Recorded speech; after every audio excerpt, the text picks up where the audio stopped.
Hi everyone, আসসালামু আলাইকুম। Rina's lifestyle YouTube channel থেকে সবাইকে জানাচ্ছি অনেক অনেক শুভেচ্ছা স্বাগতম।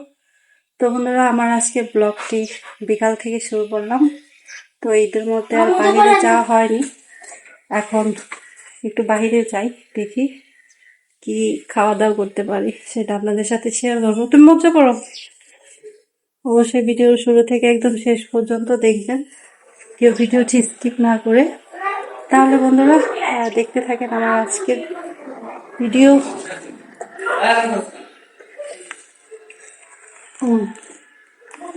বড় বড় শুরু হয়ে গেছে, ছোট ছিল। তো গাছ চলেন দেখতে থাকেন আমার আজকের ছোটখাটো ব্লগ, যতটুকু পারি ততটুকু শেয়ার করবো। তো গাছ এই যে বের হয়ে গেছি, রাস্তায় আছি, বাচ্চারা কিছু খাবে বাইরে গিয়ে, তো দেখি কি খাওয়ানো যায়।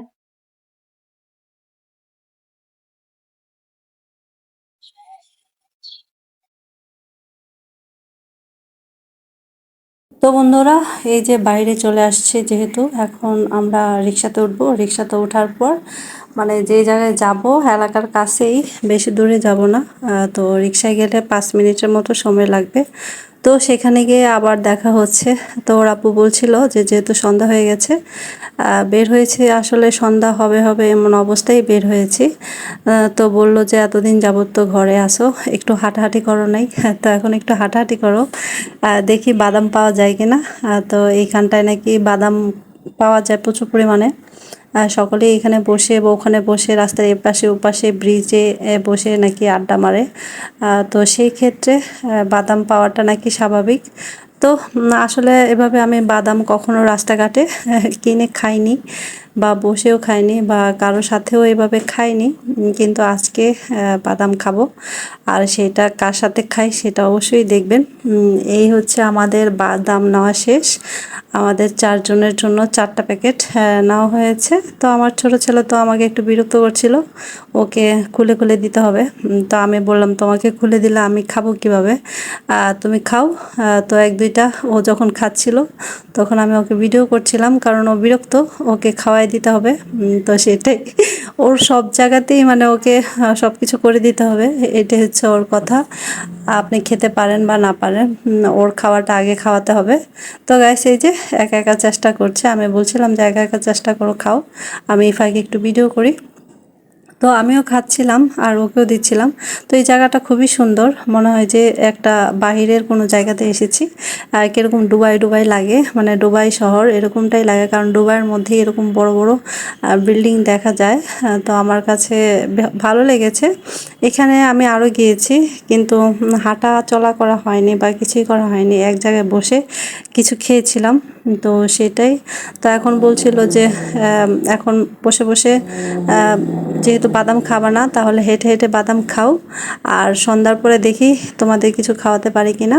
তো আমার ছেলে তো মোবাইল কাছে আসলে যখন মর্জি ভালো থাকে তখন অনেক কিছুই শেয়ার করতে চায় বা বলতে চায়, আর যখন মর্জি ভালো থাকে না তখন ভিডিও করতে নারাজ থাকে। তো যাই হোক, ওকে সাথে সাথে রাখি, কারণ হচ্ছে যে বাইরে গেলে ছোট মানুষ, আশেপাশে রাস্তাঘাট সব কিছুই থাকে, তো ওকে আমারই কাভার করতে হয়। আর বড়জন তো মাশাআল্লাহ বড় হয়ে গেছে, নিজেই চলাফেরা করতে পারে, হাঁটতে পারে, ওকে আর বেশি একটা খেয়াল রাখতে হয় না।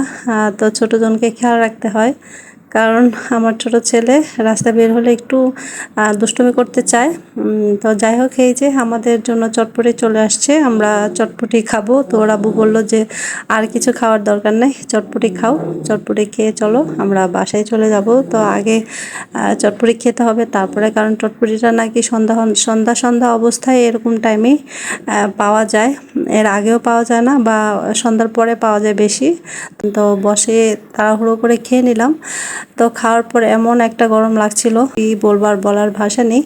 তো ফাঁকে একটু চা খেয়ে নিলাম, কারণ বাহিরে গেলে চা খেতেই হবে, এটা আমার আসলে একটা ব্যাড হ্যাবিট কিনা বা গুড হ্যাবিট কিনা আমি জানি না, কিন্তু আমাকে বাইরে গেলে অবশ্যই চা খেতে হবে।